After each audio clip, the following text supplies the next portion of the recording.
Bon, Marcelo, ouais. Bon, là, t'as tous tes dossiers qui sont déjà prêts. Ouais. Ok, bon, ça tourne, il faut qu'on aille vite, les gars. Allez, 3, 2, 1, silence, s'il vous plaît, ça tourne, action.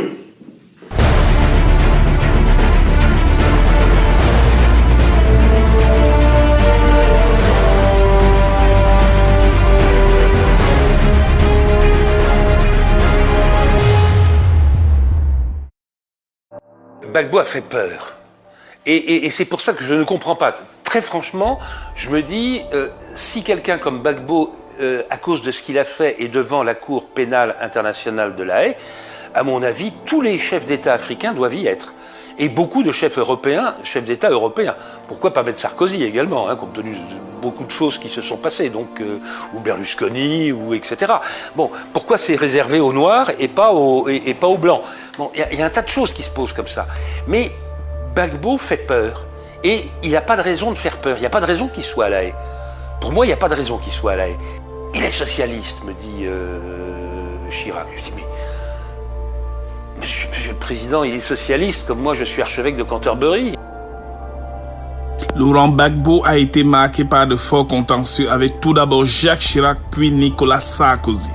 L'affaire du bombardement de Bouaké, tuant 9 militaires français et un civil américain en 2004, n'est qu'un leurre monté par les ennemis de Gbagbo.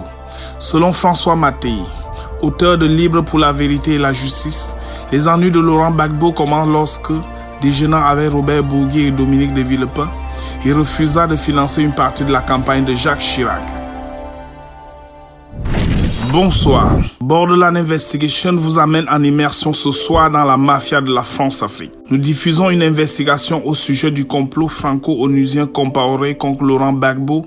Les masques de la Cour pénale internationale tombent. Oui, il fallait se débarrasser de Gbagbo parce qu'il est socialiste. Ça peut paraître surréaliste pour ceux qui ne savent pas que la traite négrière n'a jamais été abolie et que la France continue d'assassiner tous les chefs d'État africains qui n'obéissent pas à leurs injonctions. Un chef d'État africain socialiste, quelle audace! La France les préfère dictateurs, criminels et francs-maçons. Lundi le 10 septembre 2018, John Bolton, le conseiller à la sécurité nationale de Donald Trump, s'est attaqué de front à la Cour pénale internationale qu'il a traitée d'inefficace, d'irresponsable et carrément de dangereuse organisation. On parle là du tribunal universel des Nations Unies. Le tribunal universel des Nations Unies qui peut juger tout le monde sauf les Européens, les Américains. Le tribunal universel des Nations Unies chargé de juger les faits de génocide, crimes contre l'humanité et crimes de guerre peut juger tout le monde sauf les pires criminels de guerre qui existent sur la Terre depuis des siècles. Vous avez dit bizarre. Les États-Unis soutiennent un processus de paix direct et solide et nous ne permettrons pas à la CPI ou à toute autre organisation de restreindre le droit d'Israël à la légitime défense. Je souhaite transmettre un message clair et sans ambiguïté au nom du président des États-Unis. Les États-Unis utiliseront tous les moyens nécessaires pour protéger nos citoyens et nos alliés contre les poursuites injustes de ce tribunal illégitime.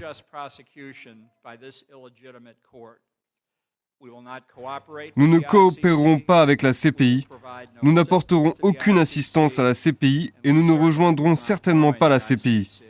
Nous laisserons la CPI mourir seule. Après tout, et à toute fin utile, la CPI est déjà morte pour nous.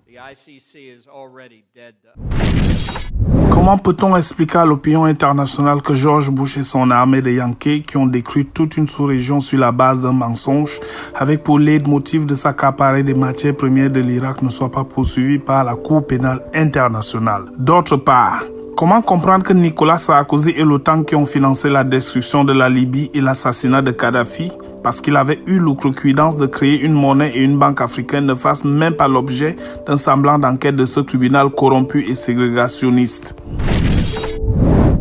Le 8 janvier 1454, l'Église catholique et le pape Nicolas V créent et autorisent l'esclavage et la traite négrière. Des dizaines de millions d'êtres humains sont vendus comme des marchandises pour aller travailler sur les terres que les Européens ont arrachées aux Amérindiens, préalablement et soigneusement exterminés. L'Église catholique ira jusqu'à exploiter la malédiction de Noé sur la descendance de son fils Cam, pour permettre aux défenseurs de l'esclavage de justifier l'asservissement du noir, qui est considéré de ce fait comme une race maudite. Après l'esclavage, les Européens vont créer la colonisation, c'est-à-dire l'esclavage sous une forme moderne. La colonisation consistait à faire croire aux Africains que les Occidentaux ont une race et une culture supérieure. Certains poètes des Lumières nous démontreront que la race blanche est la race de Dieu, la race de Jésus-Christ, et que Satan et les démons sont des races noires, comme l'illustre si bien Voltaire dans son traité de métaphysique. Les blancs sont supérieurs à ces nègres, comme les nègres le sont aux singes, et comme les singes le sont aux huîtres. Conclusion, la race blanche est la race du bien, la race supérieure. Pendant la colonisation, les Occidentaux ont pillé l'Afrique de ses ressources pour construire et développer le continent européen, qui, je dois le rappeler, est le continent le plus pauvre de la planète, le plus pervers et le plus meurtrier. Ils ont détruit l'Afrique, l'Amérique. Donald Trump se rend ce jeudi au Texas à la frontière mexicaine pour défendre son projet de mur. L'Asie, l'Océanie, etc. Ils se sont installés en prétendant apporter le savoir. Ils se sont accaparés l'Amérique et prétendent interdire l'entrée des États-Unis aux autres races inférieures à la race blanche, si au moins ils étaient blancs. Les bras m'en tombent. Après la colonisation, les Occidentaux ont trouvé un nouveau moyen d'écraser et d'humilier davantage l'Afrique en mettant à la tête de nos États une bande d'homosexuels francs-maçons qui ont pour feuille de route maintenir l'Afrique dans la misère pour permettre aux États européens de continuer à spolier nos matières premières. Moi, Ali Bongo Ondimba, en présence du grand architecte de l'univers et de cette grande loge de maçons francs et acceptés, régulièrement tenue, assemblée et consacrée, de mon plein gré et consentement, par ceci et sur ceci, je promets solennellement que je m'acquitterai des devoirs de grand maître de la Grande Loge du Gabon, fidèlement et consciencieusement, avec zèle et impartialité, et au mieux de mes aptitudes, jusqu'à ce qu'un frère ait été dûment élu et installé à ma place. Lorsque Laurent Gbagbo gagne ses premières élections présidentielles en 2000 et ayant refusé d'obéir aux injonctions des maîtres occidentaux, aux injonctions de leur brassicule Blaise Compaoré, les Occidentaux arment Guillaume Soro et sa bande d'assassins assoiffés de sang pour déstabiliser le pouvoir ivoirien. La bande à Soro et Ouattara va livrer une guerre sans merci à un chef d'État démocratiquement élu, guerre qui va diviser le pays en deux avec à la clé des milliers de morts. Par quelle alchimie la CPI peut-elle nous expliquer que Soro et Ouattara soient libres pendant que Laurent Gbagbo croupissait en prison? Ces images font le tour du monde depuis le 11 avril 2011. Le chef d'État ivoirien Laurent Gbagbo, arrêté dans sa résidence de Cocody tel un vulgaire bandit, après 2 jours d'intenses frappes de missiles orchestrés par les missions de l'ONU, l'ONUCI et la force française Licorne. Bonjour Madame la Présidente. C'est la première comparution de Laurent Gbagbo devant la Cour pénale internationale de La Haye. L'ancien président ivoirien, capturé en avril dernier à Abidjan et transféré la semaine dernière aux Pays-Bas, a décliné son identité devant ses juges avant de dénoncer les conditions de son arrestation. C'est Laurent Gbagbo. Voilà. Mais les conditions de l'arrestation sont celles-là. C'est l'armée française qui a fait le travail. Et elle nous a remis aux forces d'Alassane Ouattara qui n'étaient pas encore les forces régulières de Côte d'Ivoire. Il est détenu à Korogo dans le nord du pays jusqu'au 29 novembre 2011, date à laquelle il est transféré à la Cour pénale internationale à La Haye. Depuis 8 ans, son procès marque le pas, piétine, subissant audition sur audition. Depuis lors, les patriotes ivoiriens parlent d'une justice de vainqueurs et d'une réconciliation factice, scellée sur l'humiliation des perdants, tandis que les vainqueurs, qui n'en ont pas moins les mains sales, continuent de verser impunément du sang, comme ici au Burkina Faso en 2016, lorsque Guillaume Soro a tenté de s'aimer la guerre pour hisser son acolyte Djibril Bassolé au pouvoir. Le 7 octobre 2017, le journal français en ligne Mediapart a publié des documents accablant la CPI, la diplomatie française et le camp Ouattara. Voici le principal document, un mail expédié le 11 avril 2011 par l'écrivain et journaliste français, aujourd'hui à la retraite, Stéphane Gompers, soit le jour même où le président Gbagbo est arrêté. Stéphane Gompers a été ambassadeur de France en Éthiopie. À l'époque des faits, il était le monsieur Afrique du ministère français des Affaires étrangères. Il y a passé 2 ans, entre 2010 et 2012. Qu'est-ce qui est en cause ? Le transfert de l'ex-chef d'État ivoirien Laurent Gbagbo derrière les barreaux à La Haye n'avait pas de base légale. Ceci d'autant plus qu'au moment de son arrestation le 11 avril 2011, la Côte d'Ivoire n'avait pas encore ratifié le statut de Rome. Or, c'est par cette ratification qu'un pays marque son adhésion à la Cour pénale internationale. Donc, ni mandat d'arrêt, ni saisine de la CPI n'étaient juridiquement ou légalement possibles. Pour contourner cette difficulté, l'ex-procureur Ocampo intime l'ordre au directeur Afrique du Quai d'Orsay et à Ouattara de maintenir Laurent Gbagbo en détention en attendant qu'un État de la région renvoie l'affaire à la CPI au plus vite. Alors Fabrice Sarfi, il y a énormément de révélations dans votre enquête. Et ce qu'on leur retient en premier lieu, c'est que l'ONUCI, la force d'interposition de l'ONU en Côte d'Ivoire, et la France, qui est engagée militairement comme force impartiale, ont pris parti pour Alassane Ouattara. C'est ça que vous affirmez aujourd'hui.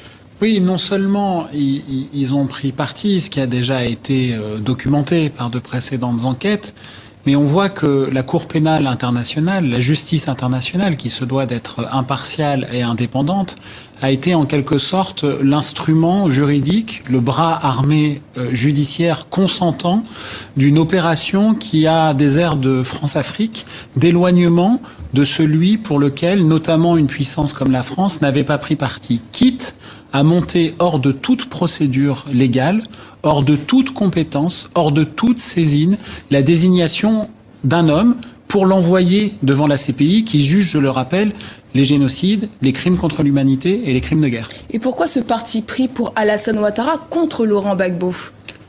Il est de notoriété publique que Nicolas Sarkozy, le chef de l'État français à l'époque, est un intime d'Alassane Ouattara. Lui-même, Nicolas Sarkozy, a, dans un livre qui a été publié par des confrères, qui a été titré « Ça reste entre nous, un », chez Flammarion en 2014, a fait un aveu sidérant, sur lequel il y a eu d'ailleurs peu d'écho, je trouve. Il a dit « Nous avons délogé Laurent Gbagbo et nous avons installé Alassane Ouattara ». C'est-à-dire que c'est une puissance étrangère, la France, qui, comme au beau vieux temps des réseaux Focard et du général de Gaulle, a fait la partition d'un pays et a décidé de son avenir au mépris de sa souveraineté et de la nation. Et donc dans votre enquête entre en scène la justice internationale. Et là c'est le cœur, la Cour pénale internationale, c'est là le cœur de votre enquête. La CPI et son procureur Luis Moreno Ocampo auraient agi sous influence française contre Gbagbo. Vous employez même le terme manipulé, c'est un mot fort. Vous affirmez tout cela aujourd'hui. Oui, on l'affirme, ça sort pas de notre chapeau. Et nous, il s'agit pas de prendre parti. Moi, je ne suis pas juge. Il y a peut-être des choses à reprocher à Laurent Gbagbo. Mais ce que nous voyons, c'est que le premier procureur de la Cour pénale internationale, monsieur Ocampo, a été en contact, y compris direct, avec Alassane Ouattara au moins dès le mois de décembre 2010, alors qu'il n'y avait pas de troubles manifestes en Côte d'Ivoire, et qu'en avril 2011, alors qu'il n'est pas saisi, que la Cour pénale internationale n'a pas de compétences et qu'il n'y a pas de mandat d'arrêt, il prend contact avec le camp Ouattara par l'intermédiaire de la diplomatie française pour demander de surtout garder sous les verrous et emprisonner Laurent Gbagbo, et qu'il faut très vite se débrouiller pour saisir la CPI pour monter un dossier contre lui. Et justement, 7 mois après, Laurent Gbagbo est transféré à la Cour pénale internationale, alors que son dossier est vide d'après vos révélations. Quels sont les éléments qui vous permettent d'aboutir à cette conclusion ? Nous ne disons pas que le dossier est vide. Il y a un procès, nous ne sommes pas juges, c'est pas à nous de qualifier ça. Mais ce qu'on voit, c'est qu'il y a eu d'un côté comme de l'autre des suspicions de crimes de guerre qui ont été commis.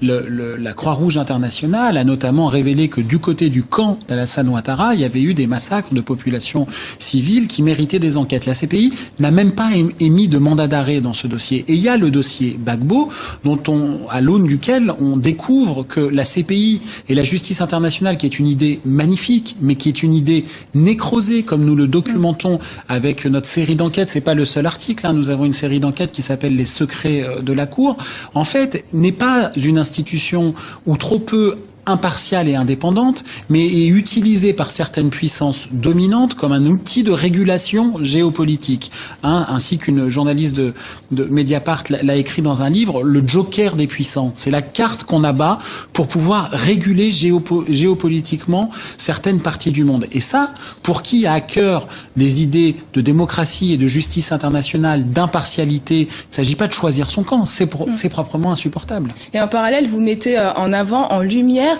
les machinations un peu douteuses de Luis Moreno Ocampo. Oui, depuis vendredi dernier, donc c'est Mediapart qui a obtenu 40 000 documents sur le fonctionnement de la Cour pénale internationale que nous avons partagé avec une douzaine de médias européens, parmi lesquels le Spiegel en Allemagne, El Mundo en Espagne, le Sunday Times en Angleterre, le Soir de Bruxelles et bien d'autres. C'était le consortium avec qui nous avions fait les Football Leaks, qui avait beaucoup fait parler à l'époque. Nous montrons les dysfonctionnements majeurs de la Cour pénale internationale sur un certain nombre de dossiers et de son premier procureur, son procureur fondateur en quelque sorte, Monsieur Ocampo, qui a été à la tête du parquet de la Cour pénale internationale de 2003 à 2012, et nous avons notamment révélé que Monsieur Ocampo, pendant qu'il était procureur, avait des sociétés offshore dans les pires paradis fiscaux du monde, que ce soit au Panama ou dans les îles Vierges britanniques, ce qui là entre aussi en contradiction avec les statuts du procureur. Ou comment, dès qu'il a quitté la CPI, lui qui était censé défendre l'honneur de la justice internationale sur des génocides et des crimes contre l'humanité, s'est mis à conseiller de potentiels criminels de guerre pour empêcher qu'ils se retrouvent devant la CPI. C'est notamment ce qu'il s'est passé pour le Kenya avec M. Kenyatta ou avec la Libye et le maréchal Haftar. Et il y a une question sur les partisans de Guillaume Soro et les rebelles pro-Ouattara. Ils ont été épinglés plusieurs fois par des organisations de défense des droits de l'homme et aujourd'hui ils ne sont toujours pas inquiétés, voire même dans votre cas vous parlez du fait qu'ils sont protégés. Alors, en tout cas, on n'a pas utilisé le mot protégé, on a utilisé le mot épargné.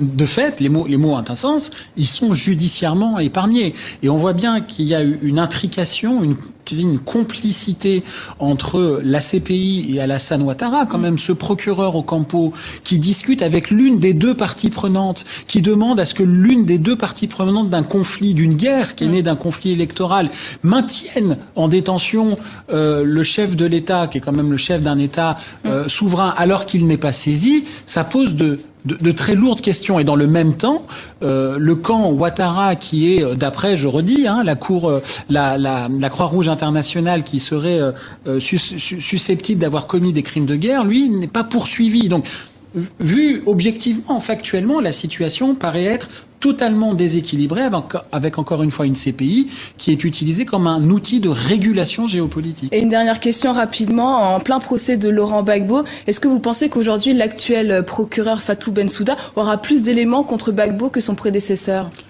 Ah ça je sais pas, mais le dossier est déjà fait, donc alors il y a des auditions à huis clos, on ne sait pas tout ce qui se passe. Manifestement le procès a du mal à documenter ce qui est reproché à Laurent Gbagbo, mais encore une fois, moi je suis pas là pour innocenter Laurent Gbagbo. En revanche, je peux dire de manière documentée que la CPI a montré contre lui un dossier alors qu'elle n'était même pas saisie et qu'elle était dans la main de la France et du camp adverse, ce qui pose de grands problèmes.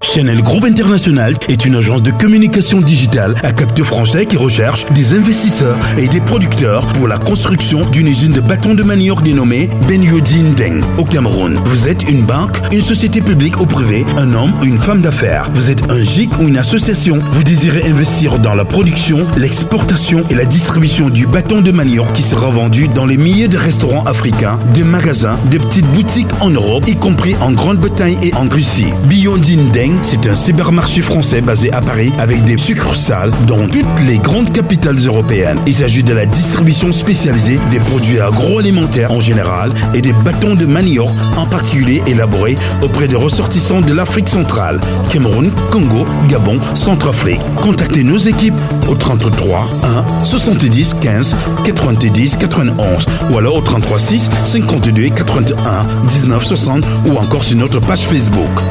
Benyodine Deng est un cybermarché français basé à Paris avec des succursales dans toutes les grandes capitales européennes. Il s'agit de la distribution spécialisée de produits agroalimentaires en général et du bâton de manioc en particulier élaboré auprès des ressortissants de l'Afrique centrale. Nous livrons en gros et en détail dans toutes les villes en Europe, y compris la Russie et la Grande-Bretagne. du bâton de manioc sous ses 3 formes, Ndeng ou Bobolo, Miondo et Chikwang. Channel Group International. Channel Group International est une agence de communication digitale à capitaux français spécialisée dans le transport et le tourisme à travers sa filiale Channel Travel Company. Channel Travel Company vous propose Channel Tourisme pour des voyages sur mesure en Europe, aux Antilles, en Asie, en Amérique et en Afrique. Contactez nos équipes au 33 1 70 15 90 91 ou alors au 33 6 52 81 19 60 ou encore sur notre page Facebook.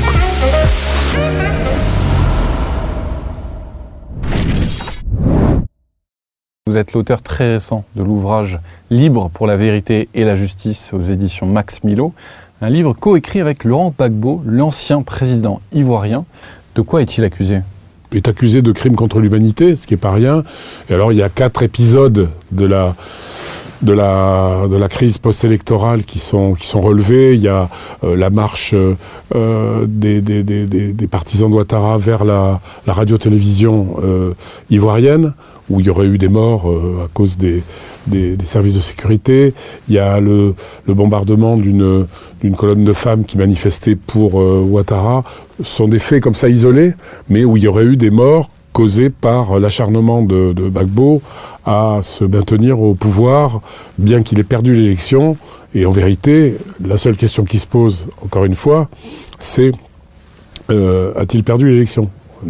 Moi, je prétends, parce que j'ai étudié la question, que d'autres l'ont fait. En France, très peu. La presse française ne l'a pas fait.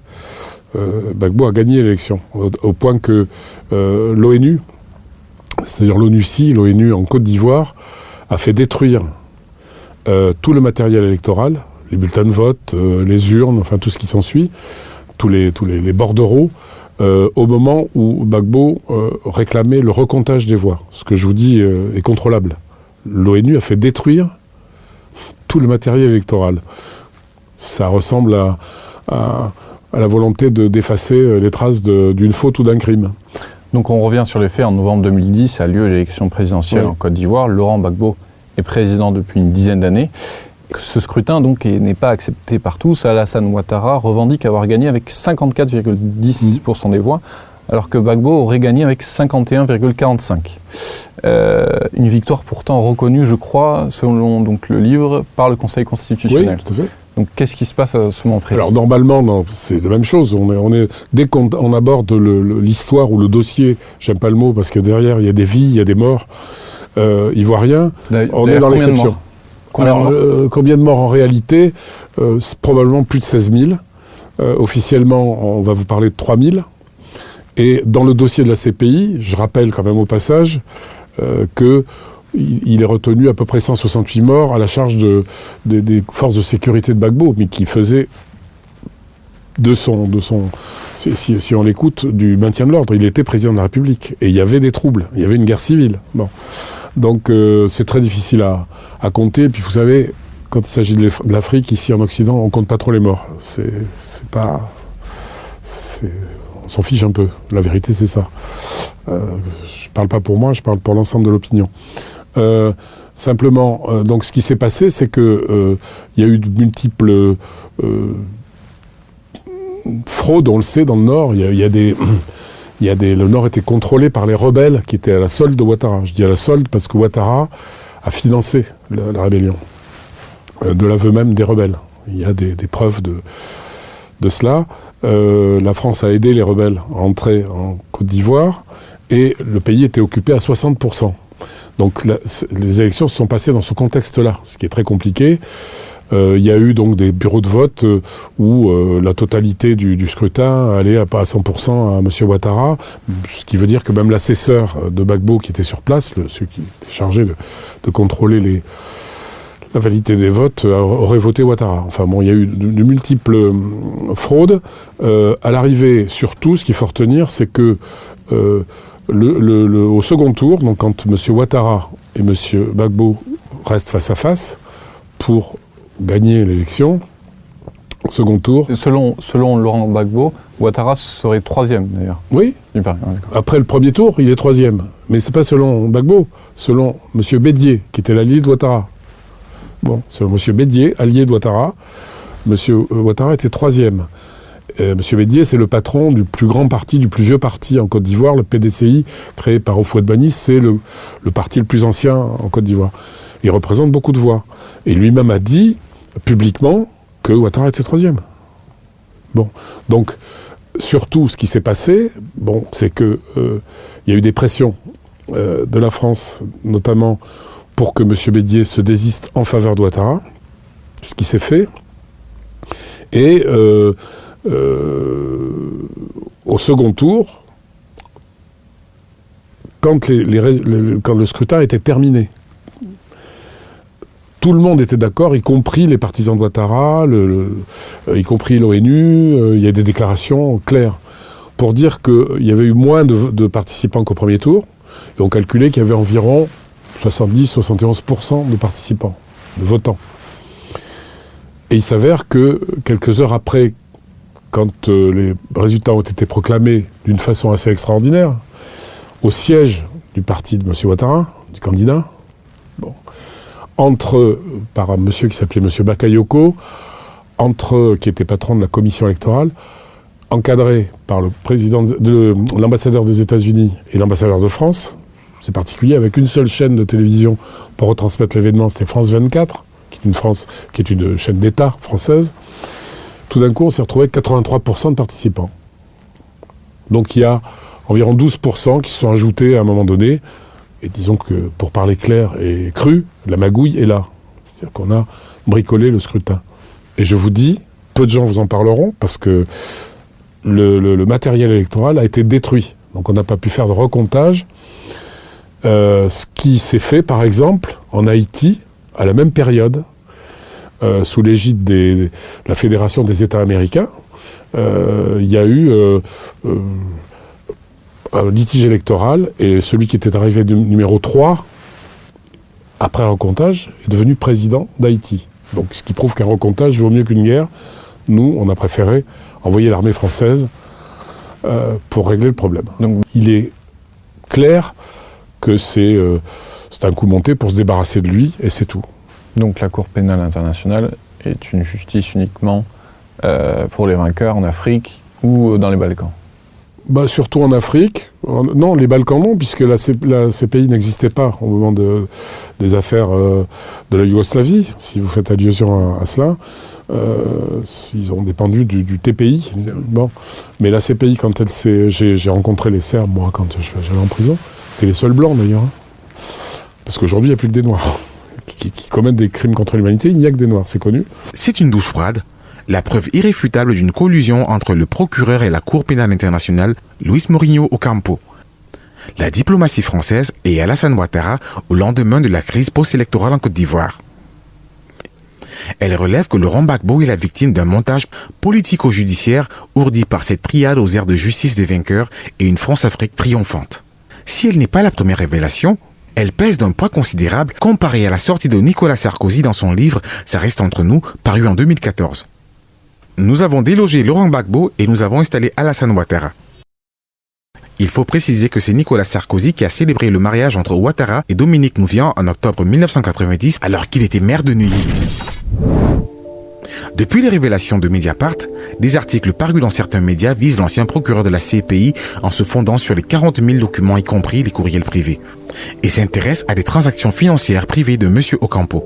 La Cour dit ne pas être au fait de cela. Officiellement, Luis Moreno Ocampo a toujours défendu l'impartialité de la CPI, comme dans cette interview sur la chaîne Al Jazeera. But the SEC is impartial. We have no affiliation, so we are not involved in any national competition for power. This is not our business. Our business is to define a clear limit. Mais ces documents confidentiels disent le contraire.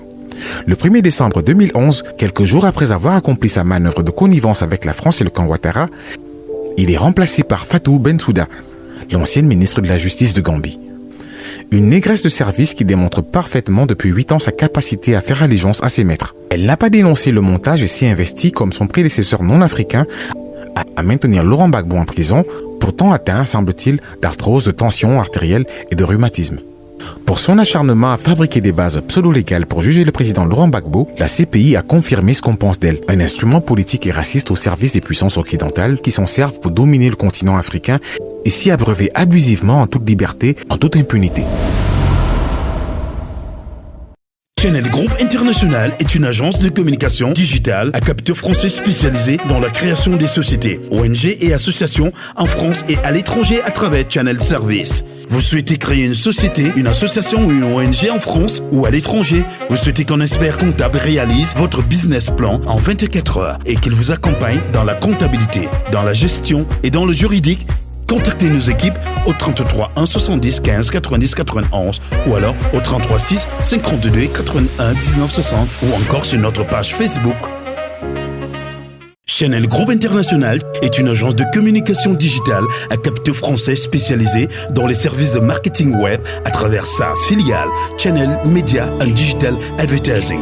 Vous avez un projet à la création des sites, d'applications web et mobiles. Vous êtes à la recherche de professionnels pour l'organisation de vos campagnes publicitaires. Vous êtes à la recherche d'un monteur vidéo, d'un caméraman et autres professionnels dans la réalisation des films divers. Vous êtes à la recherche d'une agence de production d'œuvres et d'événements culturels. Contactez nos équipes au 33 1 70 15 90 91 ou alors au 33 6 52 81 19 60 ou encore sur notre page Facebook.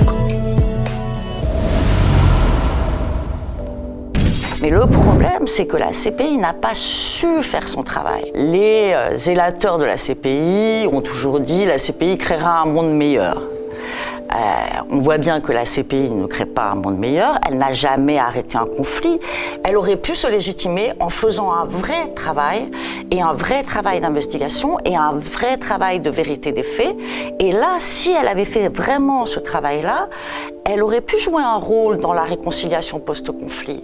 Mais comme elle ne fait pas son travail, et qu'elle ne fait pas son travail judiciaire, tout simplement, elle ne cherche pas la vérité, elle prend juste des documents, des ONG, parfois même des médias, parfois même des partis en conflit.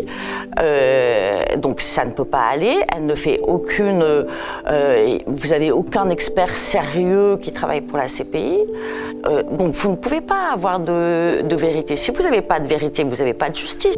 On le sait, l'institution judiciaire n'est ni indépendante ni neutre concernant les affaires relatives au continent. Elle a joué le dangereux jeu de déclencher un incendie et de venir l'éteindre avec des litres d'essence. La révélation de Mediapart prouverait, si besoin est encore, des pratiques extrajudiciaires d'une cour susceptible de répondre aux ordres et à être perméable aux influences et capable d'instrumentaliser son pouvoir extraterritorial pour servir non pas la justice mais des intérêts. Décoloniser. Mais nous, on a des grands combats à mener. Et les grands combats que nous avons à mener, ce n'est pas pour se venger des gens, c'est pour au moins être homme aussi, comme les autres.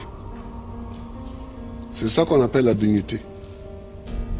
Que quand tu passes, il faut qu'on sache au moins que c'est un homme qui passe. C'est tout. C'est tout ce que nous voulons. C'est tout ce que nous recherchons. On ne cherche pas à dominer ceux qui nous ont dominés hier, à nous venger d'eux, à faire ceci. Non, non, non. On veut qu'on reconnaisse que nous sommes des hommes au même titre que les autres. En 2002, alors que le vieil opposant socialiste Laurent Gbagbo est au pouvoir depuis moins de 2 ans, une rébellion armée éclate en partant du Burkina Faso voisin. La France coupe le pays en deux, parraine des négociations difficiles, en penchant toujours du côté de leur allié et inspirateur Alassane Ouattara, ancien directeur général adjoint du FMI. En novembre 2004, Laurent Gbagbo, l'image est mauvaise, en fait, on voit Guillaume Soro, mais Laurent Gbagbo, c'est pas lui. Laurent Gbagbo lance une opération aérienne pour conquérir le nord de son pays. Les rebelles sont en déroute. Et puis, paf, après 2 jours de frappe, un avion de guerre ivoirien frappe une base de l'armée française, pourtant signalée comme telle. Bilan, 9 soldats français et un civil américain sont tués.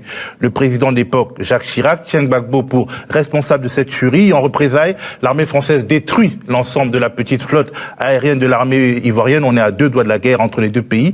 Mais dans l'ombre, dans un cynisme absolu, les plus hautes autorités de l'État français sabotent l'enquête qui doit mener jusqu'aux assassins de leurs soldats. Les accusations sont très très lourdes dans ce que tu nous dis, Théo. Oui, tout à fait, mais j'ai pu consulter de larges extraits du dossier d'instruction et quand on met bout à bout, certains faits, ils sont tout simplement incroyables. Dès le 6 novembre, jour du bombardement, les gendarmes français à Bouaké, ils sont présents, ils veulent lancer l'enquête de crimes flagrants, mais ils ont besoin du téléphone satellitaire des militaires pour avoir l'autorisation de Paris et lancer leur enquête. Les militaires refusent, catégoriquement. Les militaires interdisent également aux gendarmes de recueillir les éléments de preuve sur place. Les corps des victimes ne sont pas autopsiés, en violation parfaite de la loi, ça tombe bien, l'enquête n'est pas encore ouverte. Plus grave, au plus haut niveau de l'État français, on s'arrange pour sauver la mise à ceux qui sont manifestement les auteurs du bombardement. Il s'agit des pilotes qui ont lâché des bombes sur des soldats français. Ce sont des mercenaires biélorusses, recrutés par le pouvoir ivoirien de l'époque, par l'intermédiaire de Robert Montoya, un ancien gendarme français qui a travaillé avec François Mitterrand. Ce qui est bizarre, est qu'à plusieurs reprises, les autorités françaises se gardent d'arrêter ces pilotes biélorusses. Après le bombardement de Bouaké, ils atterrissent à Yamoussoukro, tranquillement, à l'aéroport de Yamoussoukro, tenus par des militaires français, qui les laissent filer. Alors, les Biélorusses prennent la route, ils traversent le Ghana, ils arrivent à la frontière avec le Togo, ils sont arrêtés par les autorités togolaises, qui proposent aux Français de les leur remettre. Les représentants de la France au Togo reçoivent des instructions claires, ne pas s'occuper de cette affaire, ne pas s'en mêler. Du coup, les Togolais, ils savent pas quoi faire, ils comprennent pas trop bien. Ils libèrent les mercenaires biélorusses qui s'en vont vers le sud, au Bénin. Ils s'y font refouler et à un moment donné, ils repartent finalement en Russie en passant par le Ghana. Si on en croit en tout cas une note de la DGSE, c'est cet épisode togolais qui motive principalement l'initiative de la juge Kéris qui veut, je le rappelle, conduire 3 anciens ministres devant la Cour de justice de la République. Ces ministres, en tout cas les administrations qu'ils dirigeaient, ont permis aux Biélorusses de se soustraire à une arrestation, ce qui est a priori puni par le code pénal d'emprisonnement ferme d'ailleurs. Les chars français autour de l'Île-d'Ivoire, ça a été une crise dans la crise. Et je vais vous donner ma version des faits.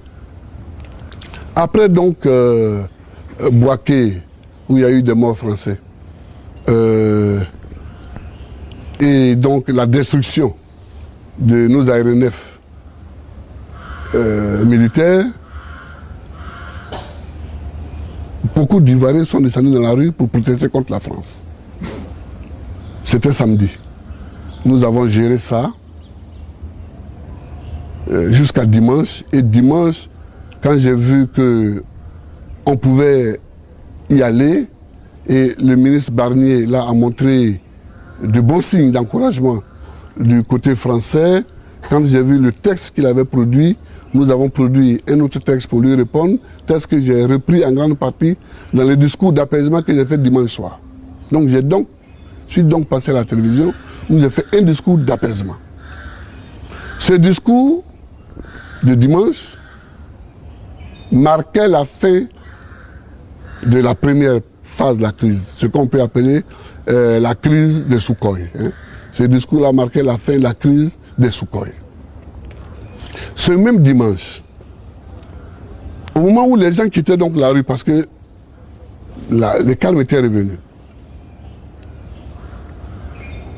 aux environs d'1h du matin, les amis qui étaient venus me voir et avec qui j'avais dîné ce jour-là,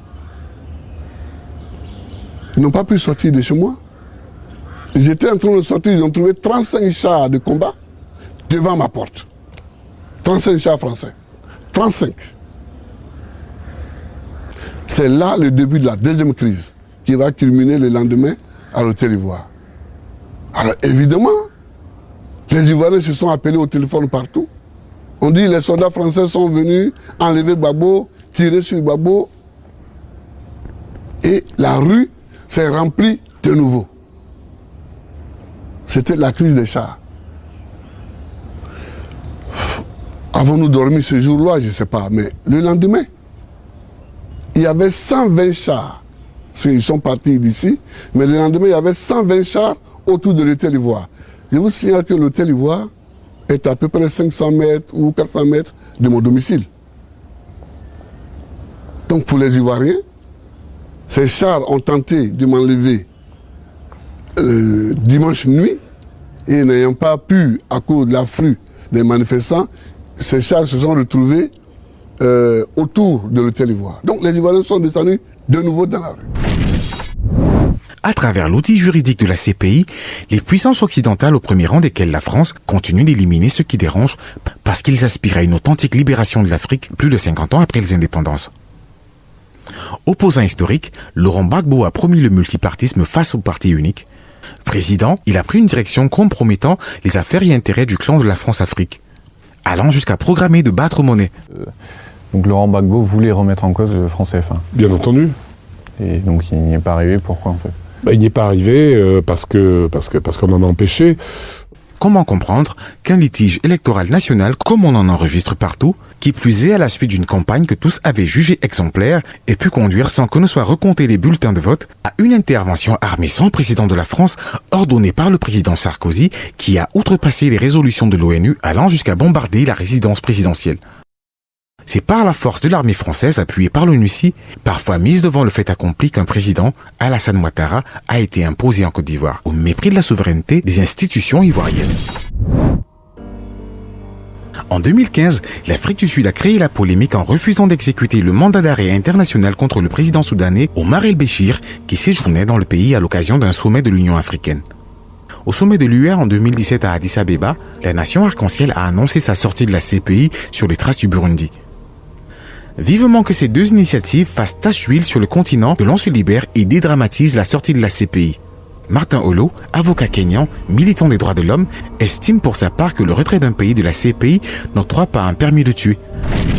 Nous prenons acte de la décision de la Chambre d'appel. L'accusation était disposée à accepter la mise en liberté sur certaines conditions. Il s'agit de veiller à ce que M. Laurent Gbagbo et Charles Blé Goudé se représentent devant la Cour sur leur procès devait se poursuivre. L'accusation peut toujours faire appel de la décision du 15 janvier d'acquitter M. Gbagbo et Blé Goudé de graves accusations portées contre eux. À ce stade, l'équipe de l'accusation attend toujours que les juges de la Chambre de première instance communiquent leur décision écrite, accompagnée des motifs juridiques justifiant leur décision d'acquittement. Ce n'est qu'après un examen et une analyse approfondie de ces motifs que mon bureau va décider ou non d'interjeter appel. L'Afrique est-elle vraiment gouvernée par des chefs d'État ou des sous-préfets qui obéissent au doigt à l'œil aux injonctions de leurs maîtres francs-maçons de l'Occident? Il n'est pas inutile de rappeler que depuis son entrée en fonction en 2003, la Cour pénale internationale a enquêté dans 10 pays, dont 9 en Afrique. Une situation qualifiée de chasse raciale par l'Union africaine. Il faut préciser que lors de l'affrontement entre l'armée ivoirienne et les rebelles financés et soutenus par le Burkina Faso et la France, l'armée régulière ivoirienne les a battus à plate couture à Abidjan. L'armée française et les troupes de l'ONUCI étaient obligés d'intervenir en transportant les rebelles et en les protégeant. Les blindés français iront jusqu'à la résidence de Gbagbo. C'est eux qui ont enfoncé à coups de canon le portail d'entrée, qui sont entrés et ont ouvert la porte aux rebelles pour qu'ils puissent l'arrêter. Sans l'armée française, il est évident que les rebelles n'auraient pas pu renverser Gbagbo. C'est la fin de ce numéro de Borderland Investigation. Merci à vous de nous avoir écoutés. Bonne soirée et à la prochaine.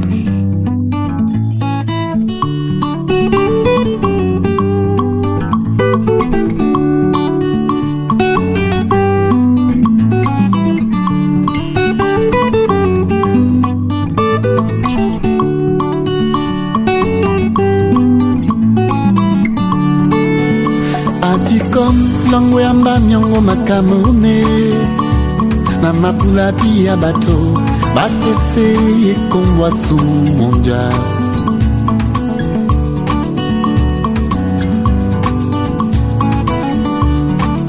ati kom longo yamba nyongo makamone na mapula pia bato batese yekombwa su monja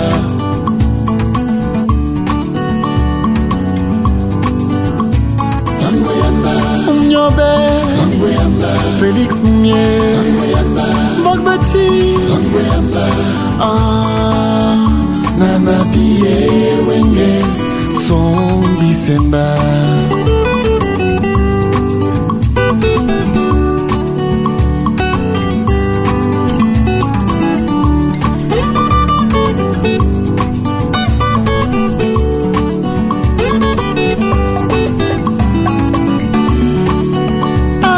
comme langwe amba miongo makamone na mapula bia bato balongi ngoso nyolamboa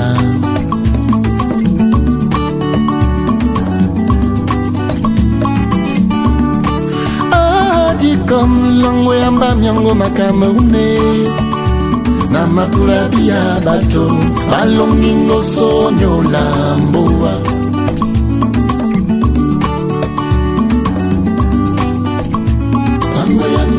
Boilotine, Messi Martin, Charles Aimé, oh, Nana Pie Wenge, Songi Simba.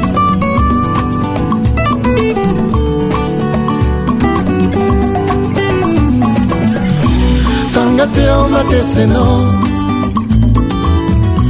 Dimatu kwa longe longo. Kende basango eti baponda itombi eyala te o matopono ematukwa longelongo Kende basango eti baponda itombi yo.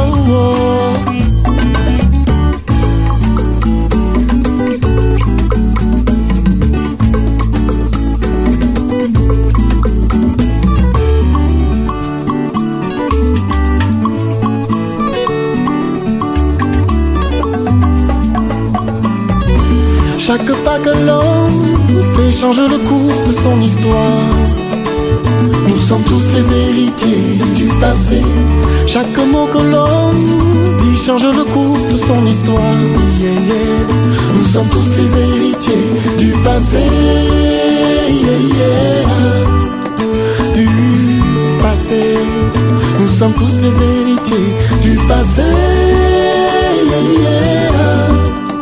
Du passé. Jende basango eti baponda itombi. Tangate omate seno, di matukwa longe longo. Jende basango eti baponda itombi. Ayarate omatopono, e matukwa longe longo. Yeah, yeah. Jende basango eti baponda itombi.